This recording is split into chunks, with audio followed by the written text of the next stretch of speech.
Eu nunca imaginei que acabaria passando uma noite em um cemitério, ainda mais nas circunstâncias que me levaram até lá. Aconteceu há cerca de 6 meses. Meus amigos e eu sempre fomos fascinados por histórias de terror e lendas urbanas, mas nunca pensei que nos meteríamos em uma situação tão perigosa. Tudo começou quando, em uma noite de sexta-feira, depois de algumas cervejas, o assunto das lendas locais veio à tona. Um de meus amigos, Lucas, mencionou o cemitério da cidade vizinha, que, segundo ele, era conhecido por ser amaldiçoado. Claro, não demos muita atenção ao que ele dizia, até que ele começou a contar a história com mais detalhes. Diziam que à meia-noite, em certas noites, podia-se ouvir sussurros vindos das tumbas. Lucas jurava que o zelador do cemitério havia testemunhado coisas estranhas por lá, mas ninguém acreditava nele. É claro que, nesse ponto, a mistura de álcool e curiosidade já tinha tomado conta de nós. Não demorou para que decidíssemos ir até o cemitério naquela mesma noite. O plano era simples: passar algumas horas lá, dar algumas risadas, quem sabe fazer um vídeo para postar nas redes sociais e provar que tudo aquilo era bobagem. Mesmo com a sensação incômoda crescendo em mim, aceitei ir. Afinal, éramos 4 caras adultos. O que poderia dar errado? Chegamos ao cemitério por volta das 11 da noite. A entrada principal estava trancada, mas isso não era problema. Subimos pela lateral do muro, onde havia um pedaço quebrado que facilitava a entrada. Lá dentro, o ar estava mais frio do que no lado de fora, e a lua cheia, escondida parcialmente por nuvens, lançava uma luz fraca sobre as lápides. Aquele lugar tinha uma atmosfera pesada, muito diferente do que eu esperava. Em vez de parecer apenas um local abandonado, o cemitério parecia vivo, de alguma forma. As sombras pareciam se mover conforme andávamos pelos corredores estreitos entre as sepulturas. Lucas, claro, estava à frente, rindo e fazendo piadas, mas os outros 2, Pedro e Mateus, estavam em silêncio, o que não era comum. Eu os conhecia bem, e sabia que estavam tão desconfortáveis quanto eu. Continuamos andando até chegarmos a uma área mais antiga, onde as lápides eram tão gastas que mal se podia ler os nomes. Foi então que ouvimos o primeiro som. Era baixo, quase um sussurro, vindo de algum lugar próximo. Lucas parou de falar na mesma hora, e todos nós olhamos ao redor. O som se repetiu, um sussurro suave que parecia se mover entre as lápides. Provavelmente o vento, pensei, tentando manter a calma. Mas o vento não soa como palavras. Você ouviu isso? Pedro perguntou, com a voz baixa, olhando para nós. Ninguém respondeu, mas todos tínhamos ouvido. Decidimos continuar andando, embora o ritmo tenha diminuído consideravelmente. Agora, todos estávamos atentos, os sentidos aguçados para qualquer sinal de movimento ou som. Os sussurros continuavam, intermitentes, como se algo estivesse nos observando e comentando nossa presença ali. Lucas, ainda tentando manter a pose de corajoso, pegou o celular e começou a filmar, apontando a câmera para as tumbas. Vamos, pessoal, é só um lugar velho. Nada para se preocupar. Mas havia algo no jeito como ele falava que me dizia que até ele não estava tão certo disso. Chegamos a um ponto mais aberto, onde havia um mausoléu. A estrutura era imponente, com uma porta de ferro enferrujada que parecia não ter sido aberta em anos. Lucas, claro, sugeriu que tentássemos entrar. Eu hesitei, mas ele e Pedro já estavam puxando a porta, que se abriu com um rangido alto e sinistro. Um cheiro de mofo e podridão escapou de dentro, como se o próprio tempo estivesse apodrecendo ali dentro.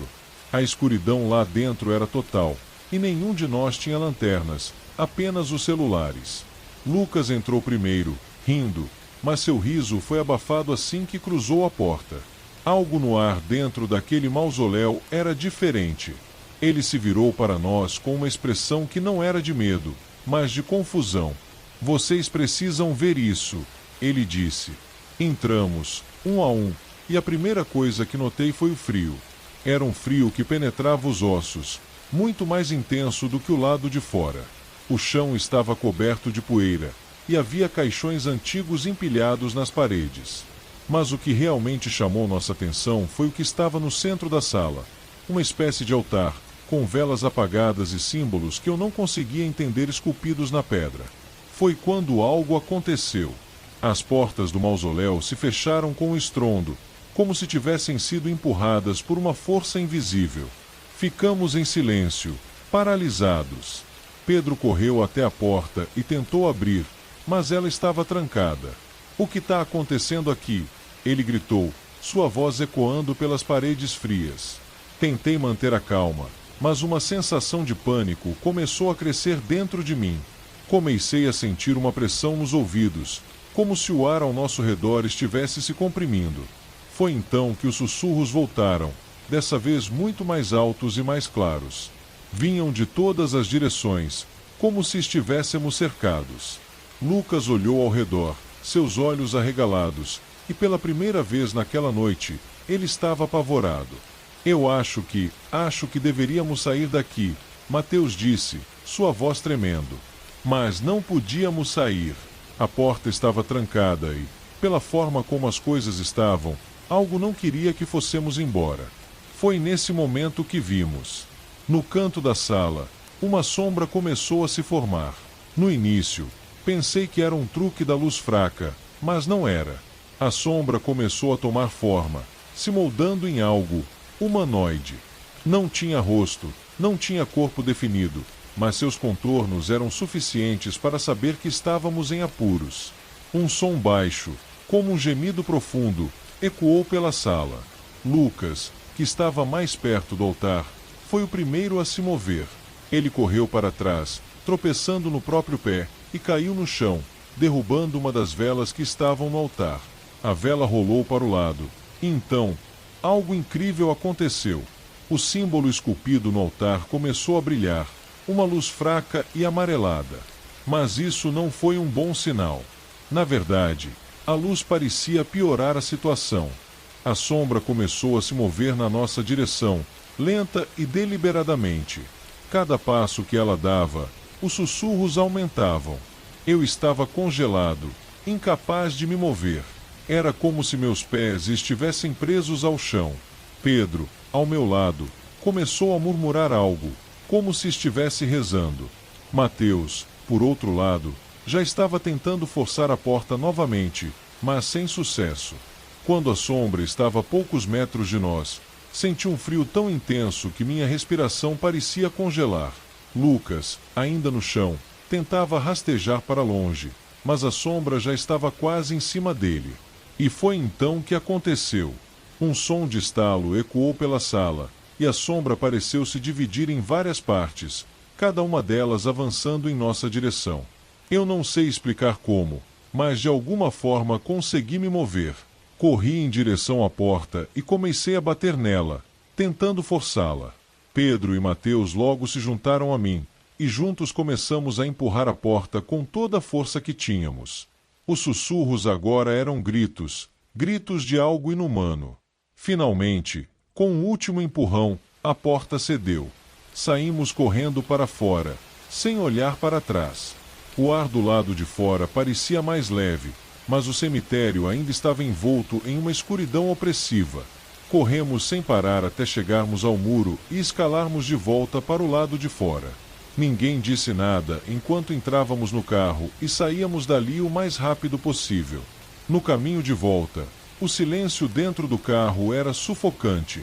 Nenhum de nós sabia o que dizer, e acho que, no fundo, ninguém queria falar sobre o que havia acontecido.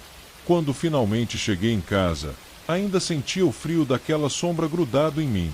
Desde aquela noite, nenhum de nós voltou a mencionar o que aconteceu. Lucas mudou de cidade pouco tempo depois, e Pedro e Mateus evitam o assunto. Mas eu ainda penso sobre aquilo. Às vezes, à noite, quando o silêncio é completo, sinto que os sussurros estão de volta. Como se, de alguma forma, aquilo que vimos no cemitério ainda estivesse nos observando. E tenho certeza de que, se voltarmos lá, encontraremos algo muito pior.